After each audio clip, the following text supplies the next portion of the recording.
السلام علیکم ناظرین، آج ہم بات کریں گے ایک ایسے واقعے کی جو پورے ملک کی توجہ بن گیا ہے۔ وہ ہے TLP کا مارچ، مظاہرے اور وہ خون جو سڑکوں پر بہا۔ کیا یہ احتجاج ہے یا تصادم؟ آئے جانتے ہیں پوری تفصیل۔ چند دن پہلے TLP نے لبیک یا اقصی ملین مارچ کا اعلان کیا۔ اس کا مقصد تھا اسلام آباد جانا اور اسرائیل اور فلسطین کے مسئلے پر احتجاج کرنا۔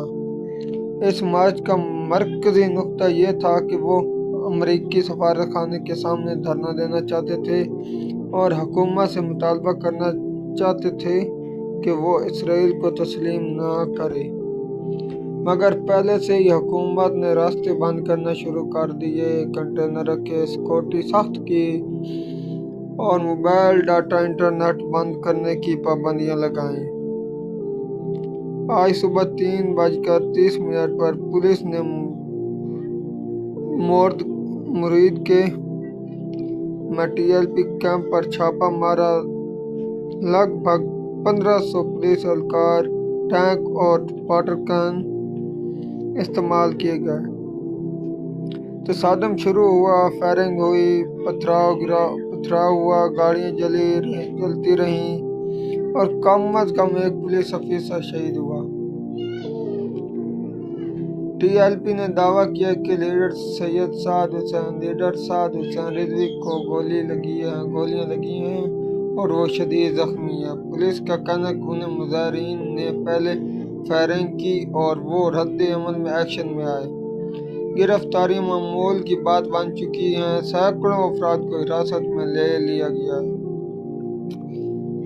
سرکاری دعویٰ یہ ہے کہ TLP نے اجازت نہیں لی تھی اور احتجاج نے ریاستی حدود پار کر دیے تھے۔ دوسری جانب TLP کا موقف ہے کہ یہ صرف احتجاج تھا، حکومت نے ظلم کیا اور لیڈر کو نشانہ بنایا گیا۔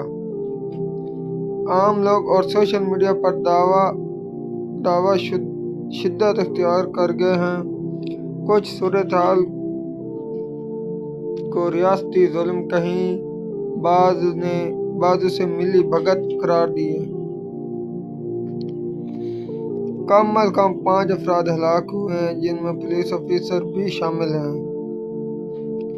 متعدد زخمی ہوئے ہیں، سڑکیں ٹوٹ کا شکار، گاڑیاں جل رہی ہیں، علاقے میں خوف و ہراس، سڑکیں بند، لوگ گھروں میں محصور، رابطے ٹوٹے پڑے۔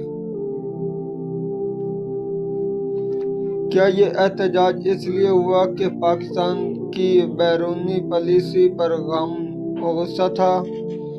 کیا TLP ایک ایجنسی تحریک ہے یا سیاسی طاقت حاصل کرنے کی کوشش؟ حکومت کی جانب سے جو طاقت استعمال ہوئی، کیا وہ جائز ہے؟ عوامی رد عمل کیا ہوگا؟ کیا ایسی کشیدگی آئندہ بڑھ جائے گی؟ کیا یہ واقعہ ملکی استحکام کو کمزور کرے گا؟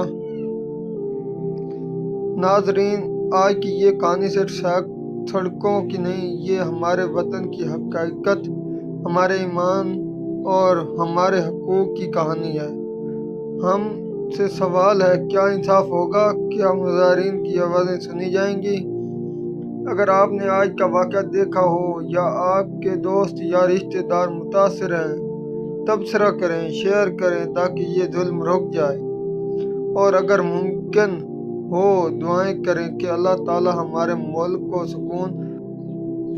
اگر آپ نے آج کا واقعہ دیکھا ہو یا آپ کے دوست یا رشتہ دار متاثر ہیں، تبصرہ کریں، شیئر کریں کہ یہ ظلم رک جائے، اور اگر آپ ممکن ہو دعائیں کریں کہ اللہ تعالی ہمارے ملک کو سکون عطا کرے، ظلم کی کیوں ٹوٹیں اور سب کے حقوق محفوظ رہیں۔